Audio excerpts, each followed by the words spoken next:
우리가 교회를 다니면서 가장 많이 듣는 말 중에 하나가 뭡니까? 믿음입니다. 믿음. 사랑도 많이 듣지만 믿음이라는 말을 참 많이 듣습니다. 믿음이 있어야 됩니다.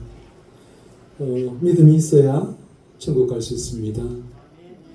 믿으면 또 알게 됩니다. 이런 말들을 참 많이 듣습니다. 그런데요, 정작 믿음이 무엇입니까? 이렇게 물으면요, 많은 사람들이 대답을 잘 못합니다. 왜 그럴까요? 우리가 믿음이 무엇인지를 정확하게 정의를 내리고 나서 믿은 것이 아니기 때문에 그렇습니다. 우리는요, 믿음을 듣고 또 경험하면서 자연스럽게 알게 된 것입니다. 그러다 보니까 믿음이 무엇인지를 모르면요, 어떻게 설명해야 되지? 그리고 당혹스러워하고 또 어려워하는 것입니다. 어떻게 보면 이것은 참 당연한 일인 것처럼 보여집니다. 그래서 오늘은요, 믿음이 무엇인지에 대해서 한번 생각해 보려고 합니다. 우리의 믿음이 무엇인지를 아주 잘 가르쳐주는 성경이 있습니다.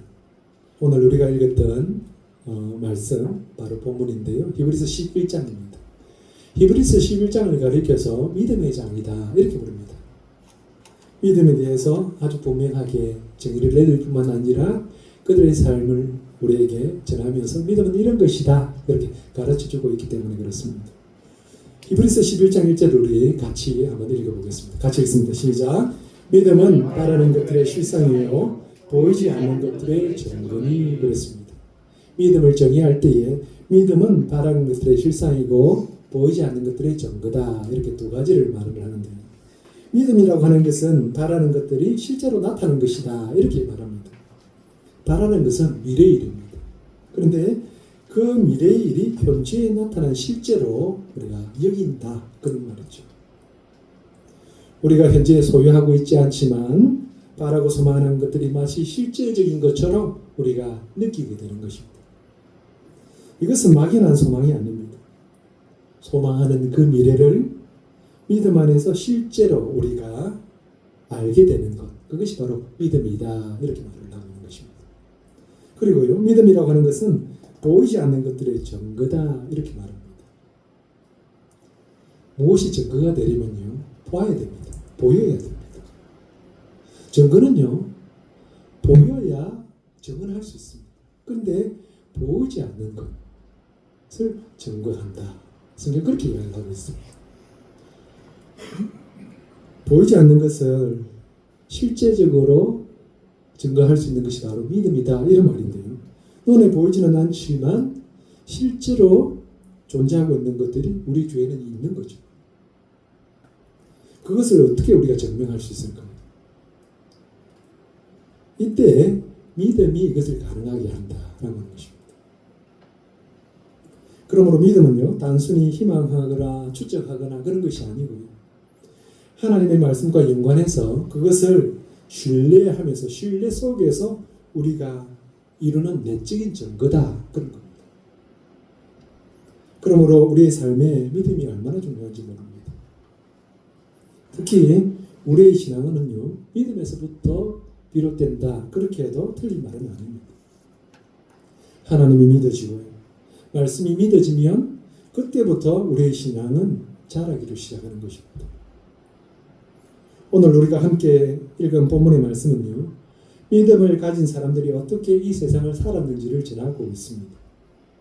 그러므로 이 말씀은요, 믿음을 가진 사람들의 삶의 흔적이다, 이렇게 생각해 볼 수 있습니다. 사람은 누구나요, 어떤 기준을 가지고 살아갑니다.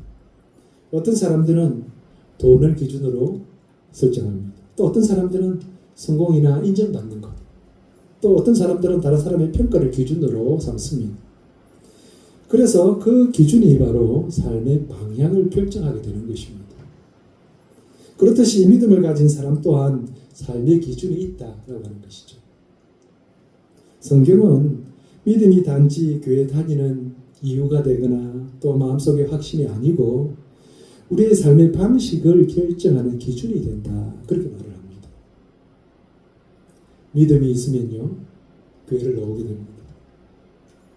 믿음이 없으면 교회 나오기가 참 어렵습니다. 믿음은 예배당에 나와서 예배당 안에서만 나타나는 것이 아니고요, 우리가 무엇을 선택하거나 또 어떤 가치관을 가지거나 또 우리가 살아가는 삶의 태도들을 결정할 때에 드러나게 된다라고 하는 것입니다. 오늘 우리가 읽었던 이 11장은요. 믿음의 사람들을 우리에게 소개를 합니다. 그러면서 그들의 삶의 방식들이 다 하나같이 똑같았다 그런 이야기를 하고 있는 것입니다. 그들의 눈앞에는요. 눈앞에 보이는 그 현실을 따라서 살아갔던 것이 아니고 하나님의 약속을 따라서 약속을 붙들면서 이 땅의 삶을 살아갔던 사람들이다. 이렇게 증거하고 있는 것입니다. 오늘 우리에게 주시는 이 말씀을 통해서요. 우리는 자신에게 질문을 한번 해봐야 됩니다. 나는 정말 믿음의 방식으로 살고 있는가? 라고 하는 것입니다. 이 질문을 마음에 담고요. 오늘 하나님께서 원하시는 삶의 방식이 무엇인지를 말씀을 통해서 깨닫는 은혜가 있기를 바랍니다. 우리는 믿음으로 사는 것이 무엇일까? 라고 합니다. 어떻게 살아야 믿음으로 사는 것일까? 라고 하는 것입니다. 첫 번째는요. 믿음으로 산다라고 하는 것은 보이지 않는 약속을 붙드는 것입니다. 우리는 눈에 보이는 것을 따라 살아가기가 참 쉽습니다. 통장에 돈이 보이면 안심이 됩니다. 지갑에 돈이 조금 있으면 밖에 나가기가 좀 마음 편하게 나가집니다. 건강이 좋으면요, 또 자신감도 생깁니다. 상황이 좋으면요, 상황이 좋아 보이면 미래에도 희망을 가집니다. 그런데 눈에 보이지 않으면 어떻습니까? 불안해지고 또 때로는 낙심되기도 하고 그렇습니다. 그런데 성경은요, 믿음의 사람들은 눈에 보이는 것을 따라서 살지 않았다 그렇게 말을 합니다. 그들은 보이지 않는 하나님의 약속을 붙들고 살았습니다. 오늘 본문 13절인데요. 13절 초반부를 다 같이 한번 읽어보겠습니다. 같이 읽습니다. 이 사람들은 다 믿음을 따라 죽었으며 약속을 받지 못하였으되 그것들을 멀리서 보고 반응하였다. 그렇게 얘기합니다. 여기서 놀라운 사실은요. 믿음의 사람들은 약속을 직접 보지는 못했다. 그런 거예요. 그들은 약속이 완성된 것을 보지를 못했습니다. 멀리서 보고 환영은 했지만 눈으로 본 것은 아니었습니다. 그런데요. 그들은 포기하지 않았습니다. 왜냐하면 직접 보지는 못했지만 그들은 하나님의 약속하신 그 하나님을 신뢰했기 때문에 그렇습니다. 믿음은 눈으로 보이는 현실보다도요. 하나님의 약속을 더 크게 보는 것입니다. 아브라함을 한번 생각해 봅시다. 아브라함은요. 하나님의 부르심을 받고 그는 고향을 떠났습니다. 그리고 그 약속은요. 큰 민족을 이루어주겠다. 그런 약속이었습니다. 그런데 오랜 세월이 지나도요. 그에게는 자녀가 없었습니다. 그의 현실은 하나님의 약속과 너무나 멀리 있는 것처럼 그렇게 보였습니다. 그럼에도 아브라함은요. 하나님의 약속을 계속 붙들었습니다. 그래서 로마서에는 아브라함을 이야기하면서 이렇게 말합니다. 그가 바랄 수 없는 중에 바라고 믿었다. 이렇게 전하고 있는 것입니다. 이것이 바로 믿음입니다. 바랄 수 없는 중에도 그 약속을 붙들고 계속 가는 것. 이것이 믿음이라는 것입니다. 믿음은 현실을 부정하는 것이 아닙니다. 현실보다 하나님을 더 신뢰하는 것입니다. 우리도 살아가면서 이해할 수 없는 일을 만날 때가 있습니다. 기도해도 응답이 오지 않고요. 최선을 다했는데도 불구하고 결과는 좋지 않을 때가 있습니다. 하나님은 침묵하고 계시는 것처럼 그렇게 여겨질 때가 있습니다. 그때 우리는 무엇을 붙들어야 될까요? 눈에 보이는 현실입니까? 아니면 보이지 않는 하나님의 약속입니까? 믿음의 사람들은요, 언제나 하나님의 약속을 붙들었다라고 하는 것입니다. 한 어린아이가 아버지와 함께 강을 건너고 있었습니다. 그런데 생각보다 물살이 너무 센 겁니다. 그래서 아버지가 아들에게 이렇게 말을 합니다. 아들아, 내 손을 잡아라. 그랬더니 이 아이가요, 아버지의 손을 잡는 것이 아니고 아버지에게 자신의 손을 잡아달라고 그렇게 요구를 하는 거예요. 강을 건넌 후에 사람들이 이 아이에게 물었습니다. 왜 그렇게 했느냐고 물었어요. 그때 아이가 이렇게 대답을 합니다. 제가 아버지 손을 잡으면 무서워서 놓칠 수 있어요. 하지만 아버지가 제 손을 잡으면 절대로 놓지 않으실 것입니다. 이렇게 대답합니다. 믿음이 바로 이런 겁니다. 내가 하나님을 붙드는 것이 아니고 하나님께서 나를 붙들고 계심을 믿는 거예요. 이사야 41장 10절은 이렇게 말합니다. 두려워하지 말라. 내가 너와 함께 하리라. 놀라지 말라. 나는 내 하나님이 됨이라. 내가 너를 굳세게 하리라. 참으로 너를 도와주리라. 참으로 나의 의로운 오른손으로 너를 붙들리라. 아멘. 하나님께서 우리를 붙드시겠다. 그렇게 약속하고 계신 거예요. 하나님의 약속은 신실합니다. 하나님의 약속은요, 언제나 이루어집니다. 하나님은 사람이 아니세요. 그래서 그 약속은 분명하고 그 약속은 때가 되면 반드시 이루신다라고 성경은 이야기를 합니다. 민수기 23장 19절입니다. 하나님은 사람이 아니시니 거짓말을 하지 않으시고 인생이 아니시니 후회가 없으시도다. 어찌 그 말씀하신 바를 행하지 않으시며 하신 말씀을 실행하지 않으시랴. 아멘. 하나님은 약속하시고요. 그 약속을 반드시 이루시는 분이시다라고 하는 거죠. 하나님은 사람들처럼 상황에 따라서 능력에 따라서 달라지는 것이 아니라 언제나 동일하고 언제나 그 약속하신 것을 기억하셔서 이루신다라고 하는 것입니다. 그러므로 믿음은 하나님의 신실하심을 믿는 것입니다. 하나님은 우리에게 영원한 생명을 약속하셨습니다. 하나님은 우리와 함께 하시겠다고 약속하셨습니다. 하나님은 합력하여 선을 이루시겠다 그렇게 약속을 하셨습니다. 지금 당장 그 모든 것들이 우리 눈앞에 보이지 않을 수도 있습니다. 그러나 믿음은요, 보이는 것을 붙드는 것이 아니고 보이지 않는 하나님의 약속을 붙드는 것입니다. 성도 여러분, 지금 혹시 현실이 하나님의 약속과 다르게 보입니까? 기도 응답이 늦어지는 것 같습니까? 하나님의 인도하심이 보이지 않습니까? 그렇다면 오늘 우리에게 주시는 말씀을 기억하시면 좋겠습니다. 믿음의 사람들은 약속을 다 받지 못했지만 약속을 버리지 않았습니다. 믿음의 사람들은 결과를 다 보지 못했지만 하나님을 신뢰했습니다. 믿음의 사람들은 눈으로 확인하지 못했지만 끝까지 믿음으로 걸어갔습니다. 믿음으로 산다라고 하는 것은 보이는 현실에 끌려가는 삶이 아니라 보이지 않는 하나님의 약속을 붙들면서 끝까지 걸어가는 것입니다. 약속은 보이지 않을 수 있습니다.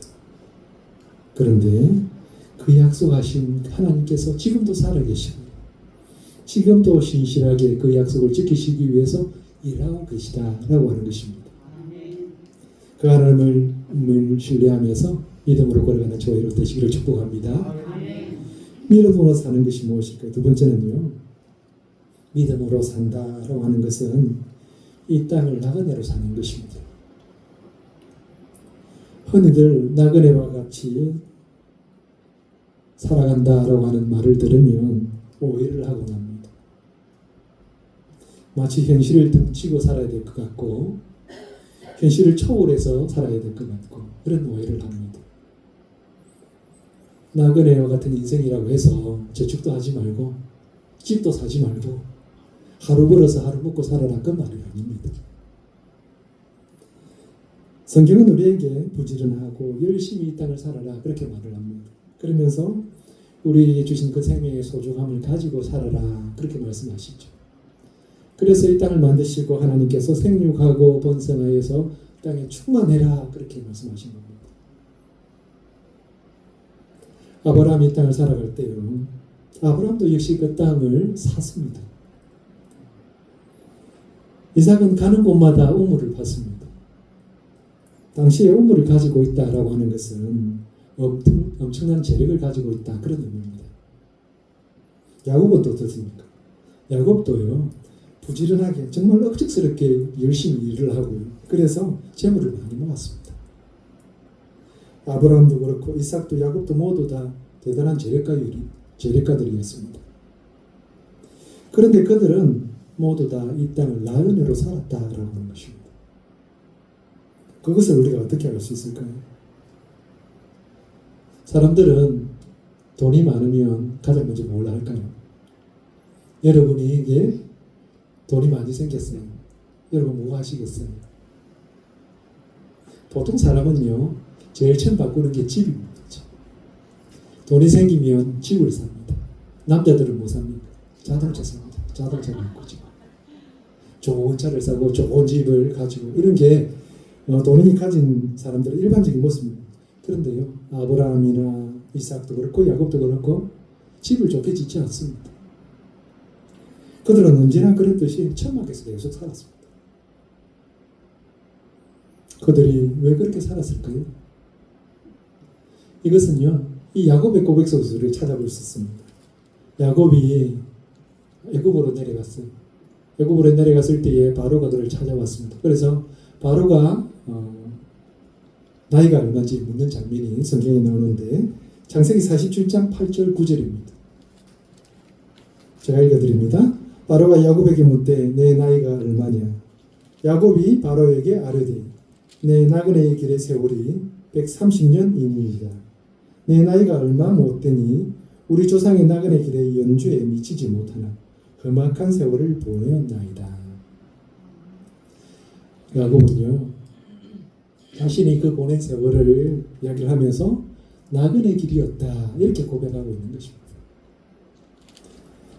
가진 것이 없어서 나그네 길이었다 이렇게 말한 것이 아닙니다. 야곱은요, 재물이 많았습니다. 아내도 많았습니다. 자녀도 많았습니다. 그렇지만요, 그는 자신의 그 풍요로운 삶을 누리기보다는요, 돌아갈 집이 있는 사람처럼 나그네로 이 땅의 삶을 살았다 그렇게 고백하는 것입니다. 믿음의 사람들은 이 세상을 살지만요, 이 세상에 뿌리를 내리고 영원히 살 것처럼 그렇게 하지 않았다라는 것입니다. 요즘 우리 교회에 보면요, 정말 영혼을 살 것처럼 그렇게 많은 사람들이 살아갑니다. 돈이 생기니까 집을 한두 꾸고요. 그리고 좋은 가구들을 많이 들여놓고요. 정말 마치 영혼을 살아갈 준비를 하는 것처럼 그렇게 준비를 많이 합니다. 그런데 믿음의 사람들은 그러한 삶을 사는 것이 아니고 본향을 바라보면서 그냥 본향이 따로 있다 생각하고 나그네로 사는 거죠. 그래서 요셉은요, 이런 부탁을 그 후손들에게 하고 있는 것을 봅니다. 출애굽기 13장 19절입니다. 모세가 요셉의 유고를 가졌으니 이는 요셉이 이스라엘 자손으로 단단히 맹세하게 하여 이르기를 하나님이 반드시 너희를 찾아오시리니 너희는 내 유고를 여기서 가지고 나가라 하였음이더라. 이게 무슨 말이냐면요, 요셉이 이제 죽을 때에 유언을 남기는데, 유언이 뭐냐면 하나님께서 그들의 후손들을 돌아보실 때가 있을 거라는 거예요. 그러면서 다시 고향으로 본향으로 돌아갈 때가 있는데, 그때가 되면 내 유골을 여기다 두지 말고 내 유골도 나의 본향으로 가지고 가라, 그렇게 맹세를 시키면서 유언을 한 거예요. 요셉이 어떤 사람입니까? 요셉은요, 애굽에서 가장 높은 자리에 앉았던 사람입니다. 요셉은 어느 누구도 요셉을 건드릴 수가 없었어요. 심지어 바로조차도 모든 권한을 다 요셉이 가졌어요. 우리는 지금 말로 말하면요, 절대 권력을 가졌던 사람입니다. 그랬던 그가요, 이런 유언을 하고 있는 거예요. 죽으면서 하나님이 너를 찾아오시게 되는데, 찾아오실 때에 너희들은 이곳을 떠나게 될 것인데 그때 반드시 내 유골도 가지고 가라. 이것이 믿음의 사람들의 모습입니다. 믿음의 사람은요, 이 땅의 세상을 살아가지만 세상을 붙들면서 세상에 아둥바둥하면서 살지 않는 거예요. 언젠가는 돌아가야 하는 나그네로 사는 것입니다. 그러면 아브람만 그럴까요? 이삭만, 야곱만 그랬을까요? 성경에 보면 다윗조차도 이런 고백을 합니다. 10편 39편 12절입니다. 여호와여 나의 기도를 들으시며 나의 부르짖음에 귀를 기울이소서. 내가 눈물 흘릴 때에 잠잠하지 마옵소서. 나는 주와 함께 있는 나그네이며 나의 모든 조상들처럼 떠도나이다. 야곱은 다윗은 모든 사람들이 사랑하는 왕이었습니다. 모든 사람의 사랑을 받는 그런 왕이었는데요. 그 왕조차도 자신을 가리켜서 나그네다 이렇게 부르는 거예요. 그는 왕궁에 살았습니다. 그런데 그 좋은 왕궁도 그에게는 영원한 집이 아니라는 거예요. 믿음으로 사는 것이 바로 이런 것입니다. 이 세상은 영원한 집이 아닙니다. 우리는 하나님께서 예배하신 본향으로 가야 되는 나그네이며 여행객일 뿐입니다. 그래서 예수님은 이렇게 말씀하셨습니다. 마태복음 6장 20절 21절입니다. 오직 너희를 위하여 보물을 하늘에 쌓아두라. 거기는 좀이나 동록이 해하지 못하며 도둑이 구멍을 뚫지도 못하고 도둑질도 못하느니라. 내 보물 있는 그곳에는 내 마음도 있느니라. 아멘. 우리가 영원히 살아가야 될 곳은 이 땅이 아니라는 것입니다. 우리에게 영원히 살 그곳을 위해서 준비하라는 것. 세상의 보물을 쌓아두지 말고 그 하늘의 보물을 쌓아두어서 영원한 삶을 살아. 그리고 그곳에 마음을 두라는 것. 그런데 많은 사람들은 세상의 보물을 쌓습니다. 더 많이 가지려고, 더 많이 쌓으려고 노력하면서 살아갑니다. 어떤 사람이 여행을 갔습니다. 그곳에 가보니 너무 좋은 거예요. 환경도 좋고요. 살기 너무 편합니다. 그래서 그 호텔에요. 벽지를 새로 다 갈았습니다. 그 호텔에 침대를 새로 넣었습니다. 최고급 테이블도 갖다 넣었습니다. 여러분 혹시 이런 사람 보신 적 있습니까? 여행객은 그 집을 꾸미지 않습니다. 그 집은 자신의 집이 아니니까요. 나그네에게는 그곳은요 잠깐 머무르는 장소일 뿐입니다. 믿음의 사람들에게 있다면요 우리가 잠깐 지나가야 돼. 그런 곳일 뿐이다 그 말입니다. 나그네가 많은 것을 가지면요 힘이 듭니다. 여러분 우리 여행 갈 때 바리바리 싸들고 가시죠?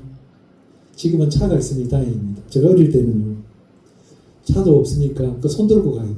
다 들고 가야 됩니다. 부모님도 들고 가고 그 뒤에 따라가는 저도 들고 가고 저 동생들도 들고 따라서 여행을 가는 거죠. 얼마나 힘이 듭니까? 여행이 아니고요. 이건 체력 훈련 아닙니까?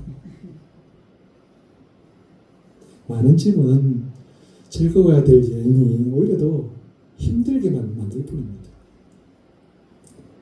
여행이 즐겁기 위해서는요 몸을 가볍게 하셔야 됩니다. 그리고 여행이 즐거우려면 어떻게 해야 되냐면요 좋은 친구들이 옆에 있습니다. 그렇게 좋은 친구들과 함께 여행을 가면 그 여행은 즐거운 여행이 되는 것입니다. 우리가 나그네 같은 인생길을 지금 살아가는데요 우리가 즐겁게 그 길을 살아갈 수 있기를 바랍니다. 믿음으로 사는 것은 무엇일까? 세 번째는요 믿음으로 산다라고 하는 것은 하나님이 준비하신 더 나은 본향을 바라보면서 살아가는 것입니다. 오늘 본문 16절은 주제 선구이기도 한데 우리 같이 한번 읽어보겠습니다. 16절입니다. 시작. 그들이 이제는 더 나은 본향을 사모하니 곧 하늘에 있는 것이라. 이러므로 하나님이 그들의 하나님이라 일컬음 받으심을 부끄러워하지 아니하시고 그들을 위하여 한성을 예비하셨느니라. 아멘. 믿음의 사람들과 그렇지 않은 사람들의 가장 큰 차이가 무엇일까요? 가진 것이 많고 적음이 아닙니다. 고난이 있고 없고의 차이도 아닙니다. 어디를 바라보고 살아가느냐, 바로 그 차이입니다. 믿음의 사람들은요, 모두 하나님의 약속을 받았지만요, 그 약속을 이 땅에서 완전히 이루는 것을 보지는 못했습니다. 그럼에도 어느 누구 하나 불평하거나 원망하거나 하나님을 떠나거나 하지 않았습니다. 왜냐하면 그들은 하나님이 예비하신 더 좋은 본향을 바라보았기 때문입니다. 오늘 16절에는 이렇게 말씀합니다. 그들이 이제는 더 나은 본향을 사모하니 곧 하늘에 있는 것이다. 그랬습니다. 여기서 사모한다라고 하는 말은요, 단순하게 천국 가고 싶다라고 하는 막연한 소망이 아닙니다. 삶의 방향과 마음이 하나님께서 준비하신 나라를 향하고 있다, 그런 뜻입니다. 믿음의 사람은요, 세상을 살아가지만 세상이 전부가 되지 않습니다. 직장에서 일을 하고 또 가정을 돌보고 자녀를 양육하고 살아가지만 그 모든 삶의 목적은 하나님께 영광을 돌리고 영원한 나라를 사모하면서 살아가는 것입니다. 그래서 믿음의 사람은요, 세상이 흔들려도 무너지지 않습니다. 현실이 아무리 어렵고 힘들어도요, 소망을 잃지를 않습니다. 붙들고 있는 것이 현실이 아니고 하나님의 약속이기 때문입니다. 아브라함은 하나님께서 약속하신 땅에 들어갔지만요, 그 땅에서 주인으로, 그 땅의 주인이 되지는 않았습니다. 천막에서 평생 나그네처럼 살았습니다. 인간적으로 보면 실패한 것처럼 보일 수도 있습니다. 그런데 성경은 그의 삶을 실패라고 말하지 않습니다. 그는 하나님이 계획하시고 지으신 터가 있는 성을 바라보았다, 이렇게 고백을 합니다. 그의 시선은 가나안에 있었던 것이 아니고 하나님께서 친히 세우신 영원한 처소, 영원한 성을 바라보면서 그가 나아갔다라고 하는 것입니다. 우리도 마찬가지입니다. 우리가 이 땅을 살아가면서 우리가 바라봐야 될 것이 있다라고 하는 거죠. 그런데 그 최종 목적지가 이 세상이 되면 안 된다는 거예요.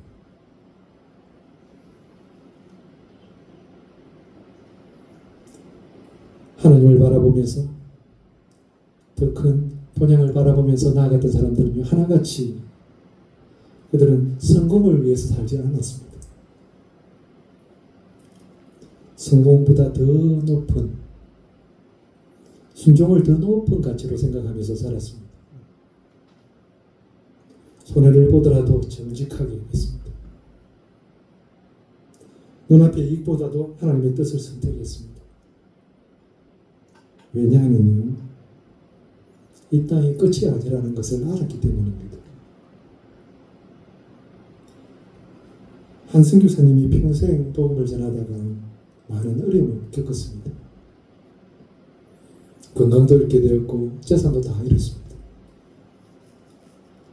누군가가 선교사님에게 물었습니다. 후회하지 않으십니까? 그랬더니 그는 미소를 지으면서 이렇게 대답을 했습니다. 나는 잠시 머무는 여간에 내 인생을 투자하지 않습니다. 나는 영원히 살 집을 바라보며 살아갑니다. 잠깐 있는 곳에 우리가 잠깐입니다.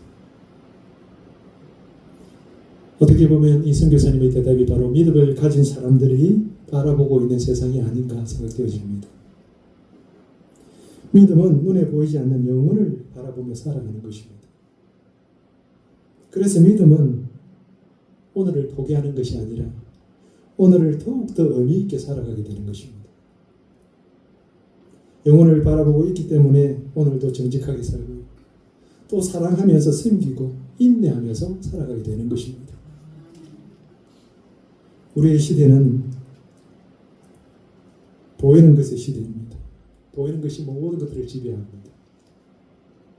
숫자가 사람을 평가하고 소유가 인기를 대신하고 속도가 지혜를 압도하고 이미지가 진실을 가립니다.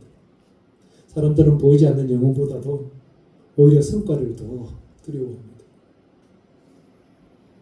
하나님 앞에서 정직하기보다 사람 앞에서 어떤 인상이 남겨지는가에 더 신경을 씁니다. 신앙마저도 때로는요, 보이는 것으로 평가되기도 합니다. 얼마나 모였는지, 얼마나 커졌는지, 얼마나 성공했는지, 얼마나 영향력이 있는지, 그런 것들을 따집니다. 물론 하나님의 나라는요, 열매가 있어야 되죠. 그런데 열매보다 더 중요한 것이 있습니다. 그것은 뿌리입니다. 뿌리. 믿음은 보이는 열매 이전에 보이지 않는 뿌리에 우리의 마음들을 다 두어야 된다. 그렇게 이야기합니다. 우리의 뿌리를 어디에 내려야 될까요? 우리의 뿌리가 하나님께 있어야 된다라고 하는 것입니다. 하나님께 뿌리가 있는 그 사람은요, 시간이 지나면 건강하게 되고 열매를 맺게 되어 있습니다.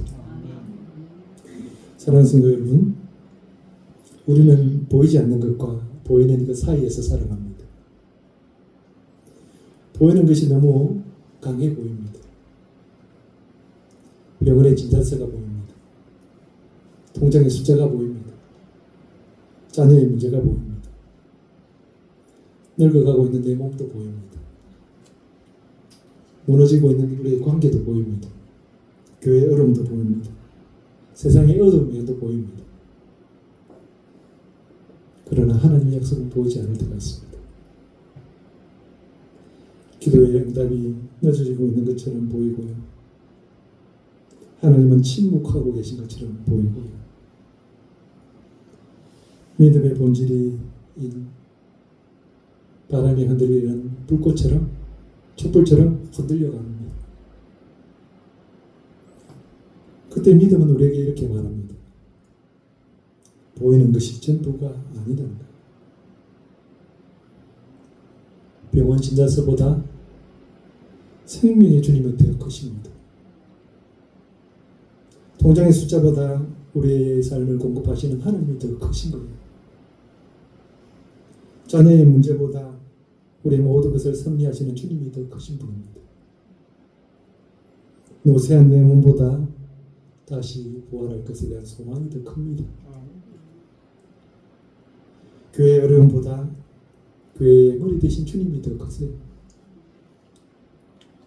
세상의 어려움보다 부활의 빛이 더 크게 보입니다. 믿음의 눈으로 이 세상을 보면요, 모든 것이 다 보이기 시작할 겁니다. 믿음으로 산다라고 하는 것은 내일을 아는 것이 아닙니다. 내일이 어떻게 될지 우리는 잘 모르지만 하나님을 바라보는 거예요. 하나님께서 그 일들을 이루실 거예요. 그리고 우리를 영원으로 인도하실 겁니다. 에콰도르 원주민에게 복음을 전했던 짐 엘리엇이라고 하는 선교사님이 그곳에 가서 젊은 나이에 선교를 했어요. 사람들은 그의 삶을 가리켜서 실패자다 이렇게 불렀습니다. 그런데 그가 남긴 유명한 글이 있습니다. 영원한 것을 얻기 위해 없어질 것을 드리는 사람은 결코 어리석은 사람이 아니다. 그랬어요. 그는 땅의 성공보다도 하나님의 나라를 바라보는 것입니다. 그래서 그의 삶은요, 실패로 끝나지 않았습니다. 그의 죽음은요, 선교의 불씨가 되었습니다. 그 위에 많은 사람들이 선교에 헌신하게 되었고, 그러면서 복음은 오히려 더 널리 전파가 되었습니다. 이것이 영원한 삶을 살아가는 사람들의 모습입니다. 그리고 그들에게는 놀라운 미래가 있습니다. 오늘 본문 말씀 가운데에 이렇게 본문은 끝을 맺고 있습니다. 그러므로 하나님이 그들의 하나님이라 일컬음 받으심을 부끄러워하지 아니하시고 그들을 위하여 한 성을 예비하셨느니라. 하나님께서 믿음의 사람의 하나님이라고 불리어지는 것을 부끄러워하지 않으셨다는 것. 본향을 바라보면서 살아가는 그 사람들의 하나님은 기뻐하신 거예요. 그리고 그런 사람들을 위해서 무엇을 하십니까? 영원한 처소를 준비하신다. 그렇게 말씀하십니다. 사랑하는 성도 여러분, 우리는 지금 어디를 바라보면서 살아가고 있습니까? 세상의 성공과 안정을 바라보고 있습니까? 아니면 하나님께서 예배하신 영원한 본향을 바라보고 계십니까?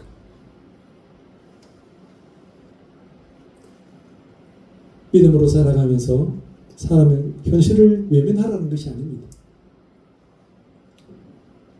현실을 살아가지만 영혼을 바라보면서 살아가는 것입니다. 오늘의 삶에서 하나님의 약속을 붙들고 하나님께서 예비하신 본향을 소망하면서 그렇게 살아가는 것입니다. 사랑하는 성도 여러분, 믿음으로 산다라고 하는 것은 보이지 않는 하나님의 약속을 붙드는 것입니다. 믿음으로 산다라고 하는 것은 이 땅에서 영원한 그처럼 살 것이 아니고요. 이 땅은 나그네처럼 살아가는 것입니다. 믿음으로 산다라고 하는 것은 하나님께서 준비해 놓으신 더 좋은 본향을 바라보면서 살아가는 것입니다. 세상은 우리에게 눈에 보이는 것을 붙들라고 말합니다. 그러나 믿음은 눈에 보이지 않는 하나님을 붙들게 합니다. 세상은 지금 여기만 바라보라고 합니다. 그러나 믿음은 영혼을 바라보라고 합니다.